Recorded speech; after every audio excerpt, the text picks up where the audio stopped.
சேரர்களின் தலைநகர் வஞ்சியிலிருந்த வெள்ளிமாட அரண்மனை வளாகத்தில் அரண்மனை சார்ந்த பல சிற்றூர்கள் அமைந்திருந்தன. இவைகளை தவிர அரண்மனை வளாகத்திற்கு வெளியிலும் ஆட்சிக்கும் அரசருக்கும் உரிய பல ஊர்களை அமைத்திருந்தார்கள் சேரர்கள்.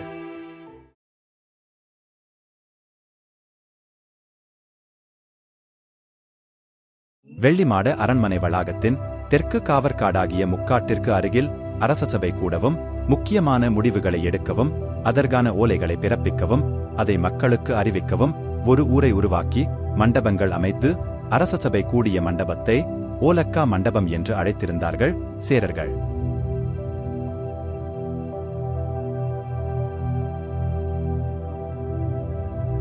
சேரப் பேரரசர்கள் கூட்டிய அரசசபையில் வேந்தர்கள், வேளிர்கள், கிழார்கள், சாத்தன்கள், ஆசான்கள், பெருங்காணிகள், அமைச்சர்கள், தானைத் தலைவர்கள், படைத்தலைவர்கள் போன்றோர்கள் கலந்து கொண்டுள்ளனர்.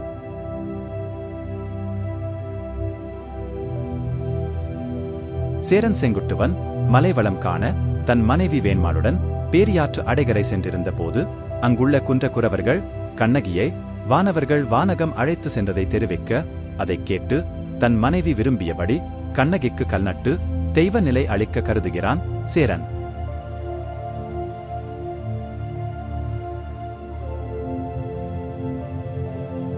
கண்ணகிக்கு சிலை அமைக்க இமயத்திலிருந்து கல் எடுத்து கங்கையில் நீராட்டவும் அதே நேரம் தன் ஆற்றலையும் திறனையும் பழித்து பேசிய வடநாட்டு ஆரிய மன்னர்களை தோற்கடித்து அவர்கள் தலையிலேயே கல்லை சுமத்தி கொண்டு வரவும் முடிவெடுத்துள்ளான் சேரன் செங்குட்டுவன்.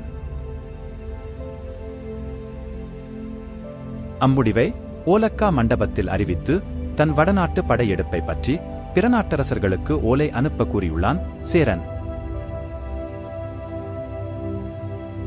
பின்னர் படையெடுப்பை பற்றி பறையறைந்து தெரிவித்தாலே ஒற்றர்கள் மூலம் பிற அரசர்கள் தெரிந்து கொள்வார்கள் என்ற அமைச்சர் அழும்பில் வேளின் கூற்றை ஏற்று தன் வடநாட்டு படையெடுப்பை வஞ்சி மாநகர் முழுவதும் பறையறைந்து தெரிவிக்க வஞ்சினம் கூறி கட்டளையிட்டுள்ளான் சேரன் செங்குட்டுவன்.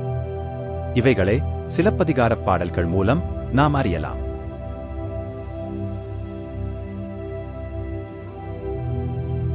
ஓலக்கா மண்டபத்தில் சேரநாட்டு நலன்கள், பிற நாட்டு தொடர்புகள், அரசாட்சி, படையெடுப்புகள், மக்கள் நலன்கள் பற்றிய முடிவுகள் மட்டுமல்லாமல் துரோகிகள், எதிரிகள், உளவாளிகள், கைதிகள், பெரும் குற்றவாளிகள் ஆகியோர்களுக்கான தண்டனைகளும் வழங்கப்பட்டுள்ளது.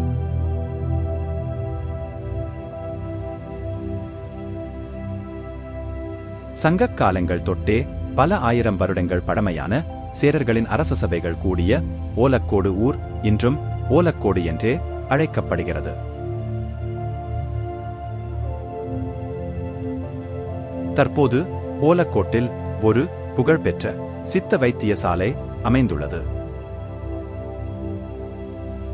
சேரர்களின் தலைநகர் வஞ்சியில் ஓலக்கா மண்டபம் இருந்த ஊர் காலங்கள் பல கடந்து தற்போது இவ்வாறாக மாறியிருக்கிறது.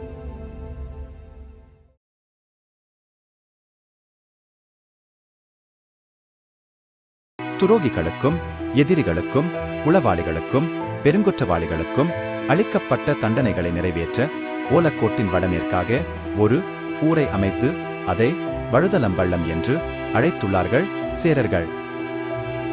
வழு என்றால் குற்றம், தள்ளுதல் என்றால் தண்டித்தல்.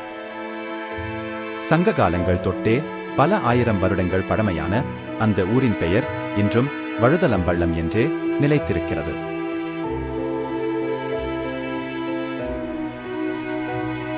சேரர்கள் குற்றவாளிகளை தண்டித்த இடமான வழுதலம்பள்ளம் காலங்கள் பல கடந்து தற்போது இவ்வாறாக மாறியுள்ளது.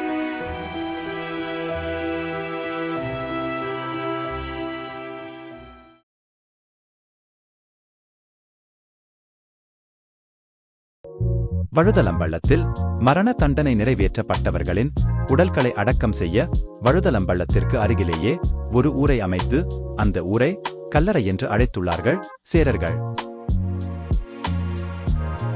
சங்க காலங்கள் தொட்டே பல ஆயிரம் வருடங்கள் பழமையான அந்த ஊரின் பெயர் இன்றும் கல்லறை என்றே நிலைத்திருக்கிறது. மரண தண்டனை பெற்ற குற்றவாளிகள் அடக்கம் செய்யப்பட்ட அந்த ஊர் காலங்கள் பல கடந்து தற்போது இவ்வாறாக மாறியுள்ளது.